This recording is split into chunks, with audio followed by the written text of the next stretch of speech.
Hello everyone and welcome to Greg's Game Table. We're taking a look today at League of Dungeoneers, and this is a 1 to 4 player tabletop RPG slash dungeon crawler hybrid by Michael Lundstedt. It's a one-man creation. This is an excellent game, maybe arguably the best dungeon crawler of all time, at least in the conversation of it, if not. There's a lot of rules questions regarding this game, and one that comes up a lot is in combat, when would an enemy shove? Well, enemies have activations and basic behaviors that are serving as guidelines for how they act in combat situations. Now, they come equipped with these behavior cards, and as you can see, there's an activation list on how to activate enemies, okay? So magic users and ranged users would obviously go first, because they are at a distance and they want to stay away if possible from heroes. So next in line would be an adjacent enemy that could make room for more enemies. This means that enemies will push heroes out of the way to make room for their friends. So a lot of confusion comes in. When will this actually happen and what does it look like? This is what I want to set up and show you today. So here we have a battle in dungeon going on where the heroes are heavily outnumbered by a plethora of different enemies. We have rats, we have slime, we have bandits, we have an ogre, we have a bandit leader. But in particular, to key on is this section here. So what we have here is we have a bandit and our warrior, and we have a slime and our rogue. Now, in this example of when they would push, we're going to focus on this area here. There is a bandit behind this bandit. Now, in this situation, either of these two, on their activation, either of these two could activate and push. Why would they push? Well, there is an empty space here. Even if there wasn't, they could still knock this. Even if there was no space here, this enemy could not shove our hero, right? They would knock them prone if they shoved them, but they couldn't make room for this bandit to get in. So either one of these on an activation could shove our heroes and make room for their bandit friend here to step in and also get an attack.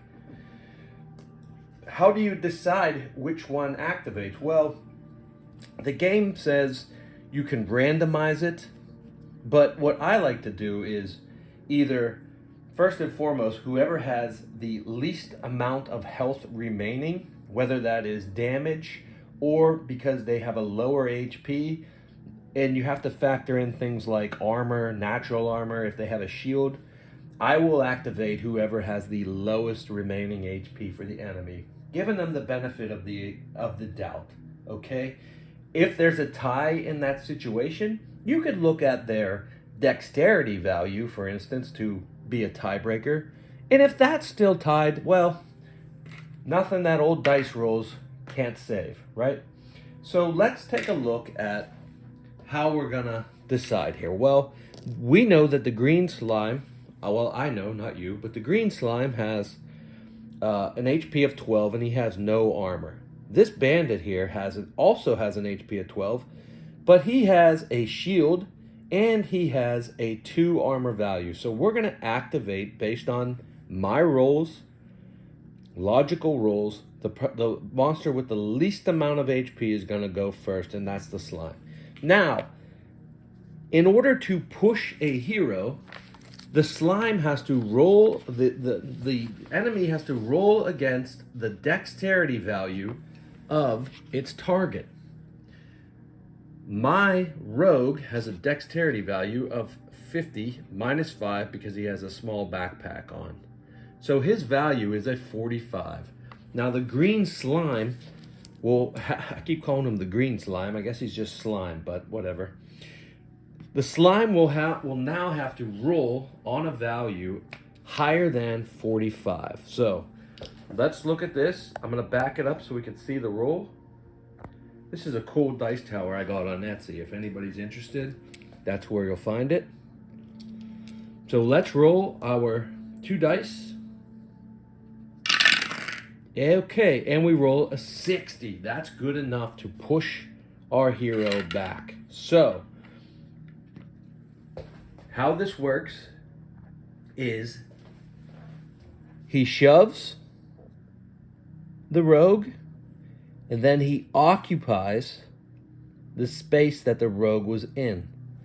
So, the cards say that he may occupy, but I default to enemies have no may. They will always do what the card says they will do. They're not supposed to think strategically. They just act and react versus what's happening around them. So if the hero can be successfully pushed, the enemy will take that space, so the hero cannot regain ground on their own turn. So now, guys, we pushed. And because we pushed, the slime is adjacent to him, our rogue. He's adjacent to our warrior. Our bandit is adjacent to our warrior. And now this bandit, on his activation, can move in, and he may also attack our warrior. That is an example of when an enemy would push. So, let's take a look at this bandit on his activation. Would he push this warrior here? Well, he would not, because if he did, he can't really make room for any. He's putting them back in the situation they were in. He cannot make room for another enemy to have an attack as well. So he would not push.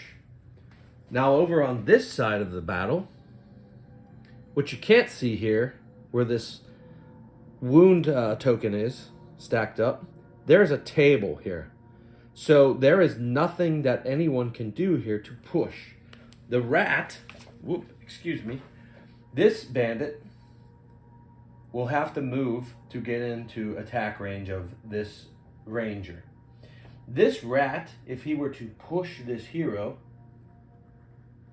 would make room for his friend to scurry here. So he would also, on his activation, push this warrior priest back one space, so this rat that was here could move into this space. It's a circumstantial element of attacking and activation for the enemies, and all enemies have this ability to push. And remember, push is not the same thing as a charge. Some enemies will not charge, or they will have to have a roll for a charge. This is strictly talking about pushing heroes to make room for more enemies to attack. I hope this video helps clear up any questions regarding this roll. You have to play this game a little bit intuitively when it comes to battle. Otherwise, what can happen here is you're just going to get a conga line behind this door of enemies all the way stretched down to the next tile, out behind that ogre, and that's not something that you want to have, because it really dulls the game. It makes it boring. So just remind yourself to always check to see if enemies will push. And they will, guys. They will push the heroes all the way back to the wall. And remember, when they go into a wall and they get shoved, they do take damage after they get shoved into a wall. If you just shove them normally, they don't take any damage. Thanks for watching.